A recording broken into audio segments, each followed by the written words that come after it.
Today marks the 1 year anniversary, not since my breakup, but since I left a guy in the middle of Italy because I thought I was going to end up in a crime documentary. So the lesson that I can take out of that and share with you today is that if you meet a guy who's got a lot of money, and he's spending it on you, that's like a form of love bombing. And I know it seems like super fun, like for the plot, and you want to tell your friends, like, oh my God, you won't believe this. Like, you know, he bought me this and he took me here and he wants to fly to Italy with me. That's not normal. Like, that's not normal for a man to want to fly across the world with you after like 2 weeks of knowing you. It sounds great in, like, you know, in a fairy tale world, but I feel shocked. Oh, Italy. You know, next to France, Italy is the patron country of panty peeling. If you want to get a woman to completely disregard her personal views when it comes to the dangers of men, just cut her a ticket to Rome or Venice or some obscure villa, and that man who was once considered creepy, violent, and dangerous will magically turn into eccentric, passionate, and exciting. A modern woman's mind is about as unoriginal as your typical Call of Duty sequel, so she immediately assumes that the home of pasta and turtle-stomping plumbers is where romance was invented. Now, don't get me wrong, when you've got certified gents like Peter Weller endorsing the entire country of Italy, then he's probably onto something, but even then, I'm not just gonna blindly agree to hop on a plane and go to Italy with someone I've only known for 2 weeks, unless that scenario involves a really nice tailor-made suit, a leather shoulder holster of some type, and stopping the threat of thermonuclear global domination at the hands of a megalomaniacal villain who drives a really cool car. But even then, I'm still asking how much that job pays, and I'm gonna demand at least 50% up front, but then again, I have common sense, and she clearly doesn't. Learn from my mistakes and don't make that trip like with a stranger, because that makes no sense, and that's putting yourself in a super dangerous and uncomfortable situation, and that's then hard to get out of. So yeah, before just like accepting, you know, gifts and whatever, think about the fact that down the line there might, like, there's a price. Like, nothing's free, right? Like, nothing's free, and you don't ever want to get yourself stuck in a situation where you feel you owe someone, or you feel like you can't leave in the middle of, you know, a day where you're like, I'm uncomfortable and I'm like, you're being weird or whatever. But yeah. Okay, love you and stay safe. You stupid. I hate to break it to you, sister, but this lesson that you learned is the same lesson that 3-year-olds learn about strangers in panel vans with bags of free candy. The only difference is that when we learned it, it actually made perfect sense. You shouldn't put yourself in a situation with someone you don't know, in a place you don't know, with no real way to call for help. Now, from what you're saying, it sounds like you got Dubai'd. Some rich dude invited you out for a luxurious vacation, but in return, he was gonna want something stinky. Now, I do agree with you. You most certainly should not be going to foreign countries with strangers, but apparently you were so blinded by Europe that the mere idea that this guy was nefarious never once crossed your mind until the two of you were locked in the hotel room together. I mean, what in the hell did you think was gonna happen, woman? That he was just gonna regale you with his favorite tracks from the Mamma Mia soundtrack while riding in a gondola? I mean, I know that's your fantasy and all, but come on, you saw the red flags and you ignored them because it was a free trip to Italy, which just goes to show that the line between creepy and exciting is typically drawn with how far he's willing to feed you some fresh pasta. Okay, so this woman that I met last night when I decided to be spontaneous and go to a hotel bar by myself to wait for my friend had such a crazy story, and it was one of those reminders where I was like, not only is it good to like go out and like talk to strangers, but also who you marry is the biggest decision of your life, and like literally should not be underemphasized whatsoever. Anything, it should be overemphasized, which there's no overemphasizing it because it is so important. Essentially, I don't want to give too many details because I don't want to like expose her. She had been dating her ex-husband for like 15 years. They met when they were in college, and they bought a house together, and she was paying for their mortgage. Wow. That's amazing. There ain't no easy way to sugarcoat this one, darling, but there is nothing noteworthy about what you did. You literally went to a hotel bar to drink by yourself and to strike up a conversation with a bitter divorcee. Now, that's not spontaneous. That's closer to alcohol dependency. Now, the man you marry isn't nearly as much of a big of a deal as you think. I mean, it used to be a big deal, but that's just because sacred vows actually used to mean something. Nowadays, a modern woman's word is worth just about as much as her ovaries once she hits the ripe old age of 30. She can initiate a divorce at any time for pretty much any reason, and more often than not, the courts will take her side. But at the same time, that's also kind of meaningless because more and more men are realizing that marriage is just a completely pointless gesture nowadays. It's like taking every single penny you have, alongside your sanity and your hope for the future, and betting it all on a horse with 100,000 to 1 odds. Does it have a chance to win? I don't know, maybe, but it's a reckless gamble, and no self-respecting man wants to hinge every single aspect of his life on a horse named Crystal Knot. She was supporting him while he went through grad school, not only paying for his grad school, but also paying for their groceries, obviously their housing, paying for their mortgage, paying for like their car insurance, their health, or I guess he was added to her health insurance because she had like a full-time job where she like got insurance and benefits and stuff. And guess what? He cheats on her. And she finds out and obviously files for divorce. It's like one of those things where I was like, wow. I'm so glad that she's like out of the relationship now, where she still has energy to like go out and like explore and like build a new life. But also, B, don't marry him. Like, if he is not literally an amazing stand-up person, like there's literally no point in marrying him. And that's an interesting thing about mathematics, is when you're 50% right, you're 100% wrong. I don't know about you, gentlemen and gents, but I personally love stories like this from modern women. She is telling a secondhand story from a stranger she met at a hotel bar, and she's telling the story as if she had anything to do with it. Yeah, it sucks that the husband cheated, but it's been known to happen. And when we take a second to consider that the one telling this story is the woman, then you know she's leaving out a minimum of 92% of crucial details. But that particular devil will never matter to broads like this, because all they want is proof that all men are evil and women are just cherub-like victims in every sense of the word. And she's using this drama to reinforce this notion that she deserves her high standards. But woman, there's really no need for that, because you're never getting married. You're not even close to getting married. You're the type of woman who believes she deserves a framed certificate because she made it to a second date with some random dude she met on Hinge. So the lesson you think you learned is incredibly pointless, because self-respecting men take one look at you and would rather shove their Johnson into a light socket than take you out on a first date, let alone a full-on marriage. I no longer sit at tables where I feel as though I could possibly be the topic of discussion when I leave. Like, that's not happening. I don't put myself in situations like that. You know, I don't feel, at 33 years old, I don't feel that I'm missing out on anything, because every event, every occasion that I go to, I know I am welcome at, and I feel the love there. You know what I mean? Those are the type of people that I give my energy to, because those people deserve my energy. Those are the people that I want to surround myself with. Cool. Well, after hearing that idiocy, I can only come up with 2 reasons why you think that way, lady. The first is you're blindly assuming that people aren't talking about you behind your back and trusting that you surround yourself with people who endlessly love you. And if that's the case, then you're ignorant to the point where it should be a crime. Either that, or you're somehow able to do one of those forced Jedi things and hang around in a room after you left it to confirm that nobody's talking about you behind your back. But I find that unlikely, because a modern woman with Jedi powers is probably one of the most terrifying things imaginable. Now, you've been on this planet for a whopping 33 years, and I can all but guarantee that you've talked smack about people behind their backs. I mean, we've all done it. But to think that people aren't doing the same thing to you is just moronic. It's what people do, sweetheart, and that doesn't change just because you exist. Do you catch my drift? So if I feel the slightest bit of icky vibes, I'm simply just not gonna go there. I'm not gonna sit at your table. I don't feel left out. I don't feel bad. Now I just know. Now I know where we stand. And that's all. You know? It's always been quality over quantity. You have to go where your energy is deserved. Point blank, period. Do not go in there. Woo!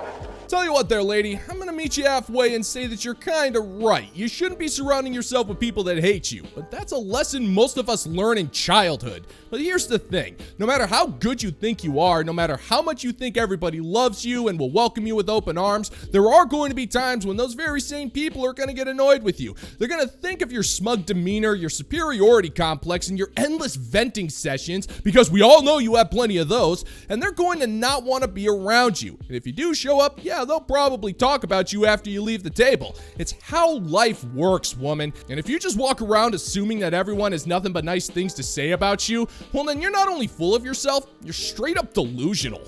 Wish I could stay, but I got a thing. Bye. All right, I might have to take my own advice because right now I am so frustrated by the fact that like I can't see anything more with this guy I'm seeing. And he's a great guy. He's a great guy on paper, great guy in person. And I just don't understand why I don't see more with him. Like, what made me want to see more with my exes? You know, like, it's so, I don't know why I'm getting emotional, but it's so frustrating. Like, he's a great guy. He's like such a good guy. And it's like, and then I don't see more with him. It's like, why? Like, I don't understand. I don't understand what is wrong with me. Emotional damage. Hold the phone for a second there, Chatty Cathy. You mean to tell me that you were able to crack the code, find out where the good men were at, get yourself one, and you're still unhappy? Well, golly gee willikers, woman. Next thing you're gonna tell me is that you think boxed wine counts for a personality. You've just proven what we've been trying to tell you for decades. It doesn't matter how good a guy is if you have a rogues gallery for exes. The only way this guy could be the total package is if he's able to outclass every single one of your exes. He needs to look better, make more money, and be even more dynamite in the sack and pretty much tick every single box on your list, which is impossible for him since you wrote the list in invisible ink, you set the list on fire, and then you're blaming him for the fact that you can't even remember the language that you used to write the damn thing in the first place. Your exes have left you so damaged that even if a good man shows up, you're not comfortable because he's not one of your exes. But to be fair, he will become an ex once he realizes there's no sense being with a woman who can't appreciate a good thing even when it's right in front of her.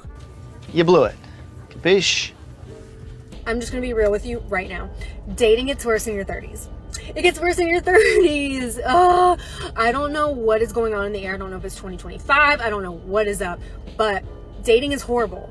The qualities in men right now are horrible. I would rather be alone than settle for a man right now because anybody I've met sucks. They either are like really good on paper and horrible in person, or like I don't even know. Like, honestly, I've been hit with so many curveballs like in the past couple years turning 30.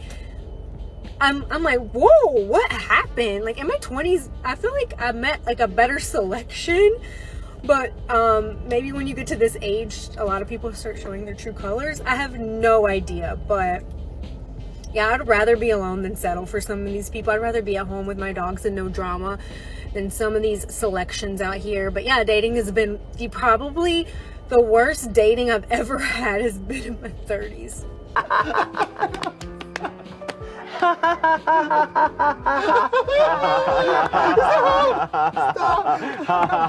I gotta hand it to you, lady. You came so close to realizing the problem and then gave the entire planet whiplash with how badly you botched the execution. And the best part is you literally explained why you're in this mess. Back in your 20s, yeah, you probably had more people interested in you because you were young and more attractive. But now that you're in your 30s, the cobwebs around your face, your skin, and your innards are becoming more and more visible by the day. The types of men talking to you back then aren't talking to you now because, well, I mean, just look at you. Whenever you go out, you gain 3 pounds in makeup, you dress like you were raised by a Karen and a lower mid-tier Avenue stroller, and you're blaming us for the fact that we don't want to date you. But that's not our fault. You wasted your youth for whatever reasons you can think of, and we're not responsible for giving you a chance after you're so incompetent that you can't even find a man without screwing it up. And we all know that you're never going to choose to be single with a drama-free life. I'll give you about 2 days before you back on the dating apps for another fix of that drama. You won't be able to help yourself, woman. You're so over the hill that drama is practically a food group at this point. Old. Old? Old. You know what I find so interesting about the topic of women being child-free, which I am, is that everyone is always like, oh my gosh, after you have the baby, after the newborn stage, you get, you know, your life is still going to be good, or, you know, you'll get your body back after children. It's like, I already have the body that I want. I already have the dream life, or your life still can be great, you know, but I already have that. Like, why would I want to interrupt that or add something else to that one gives me more work, and two changes everything about your life. Why would I want to change my life? I don't know. And like, so many men and women look at child-free people and they're like, oh my gosh, like, why don't you want kids? Why would I change something that's so good, that like I worked so hard for? Why would I change everything? Why would I give myself a new transition in life if I don't want it? Like, some people want that, and more power to you, babes, but What? All right, let's get the obvious out of the way, darling. Nobody gives a crap if you have kids or not. There's only going to be a handful of people with a genuine emotional investment in that subject, and they typically revolve around your parents. You know those guys, right? The people who have more concern over your genetic code than you do. When you tell your parents that you're not going to have kids, they're going to realize that the family bloodline has been severed by a daughter who's so selfish that she cares more about her body and her life than she does about continuing the family legacy, which means that all of their sacrifices were for nothing. Now, if you don't want kids, then that's your choice. I personally couldn't give a damn either way. But with that being said, answer me this, woman. What about your life is so great that you don't want to compromise it with kids? I mean, what exactly are you doing? It would be one thing if you were constantly hunting down threats to humanity in the name of king and country, or funding guerrilla groups and CIA-backed coups to help keep resource-rich countries destabilized. But what is it about your life that is so amazing that you're not willing to sacrifice anything? Your dull voice, your lifeless eyes, and your generic talking points really do show that you're more boring than anything else. But hey, it's your life to waste, sweetheart. If you truly are that selfish and resentful to children who don't even exist yet, then maybe it's a good thing that you're not breeding.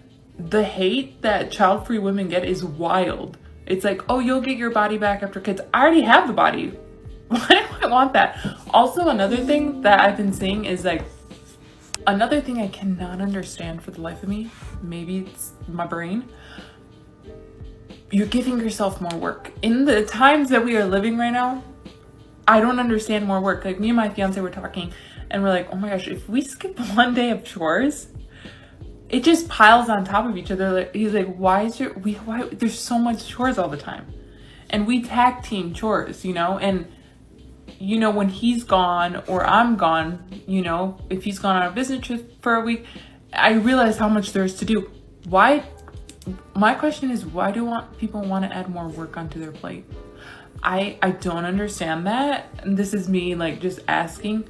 I don't understand when people are like, when they get pregnant and they're like, oh my God, I'm so excited. In my head, I'm like, it's gonna be a lot of work. That's a lot of work. But anyways. Congratulations! Oh, grow up, woman. Nobody's hating on you for not having kids, unless you take internet comments as a form of hate. And considering how bored and miserable you are, then it wouldn't surprise me if you think the entire planet has nothing better to do with their time than get angry over what you do with that dusty-ass baby maker of yours. But I do find it kind of funny how the two biggest reasons why you don't want to have kids is because you don't like chores and you don't want your body to change, even though you have to do chores every day and your body just changes as you get older. But it sounds to me like you don't like the idea of putting your life of wine, overpriced jewelry, and reality television on hold to take care of another human being. And if that's the type of life you think is so sacred that you need to destroy your family bloodline to keep, well then that's your decision. But don't complain when people call you out on it. Society's not going to magically change just because you want a medal for doing the exact opposite of what your body was put on this earth to do. Because I don't know if anybody taught this to you, sister, but we're not exactly in the business of handing out medals to massive life failures.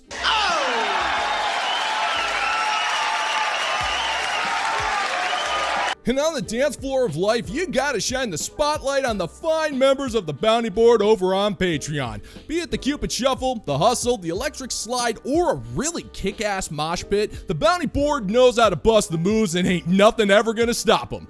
All hail! And if you're interested in supporting the channel, check out the Bounty Board over on Patreon, where $5 a month gets you access to exclusive content you're not going to find on YouTube. Links in the pinned comment down below if you want to check it out. And that's going to do it for today's video, gentlemen and gents. And as always, if you find that my particular brand of comedy is bringing you to the brink of laughter, then why don't you scroll on down and click that like and subscribe button, ring the notification bell, leave a couple of comments, and be sure to share this video so we can give the good old-fashioned middle finger to the YouTube algorithm. Thank you once again for checking out the new video, gentlemen and gents, and until next time, peace out, homies.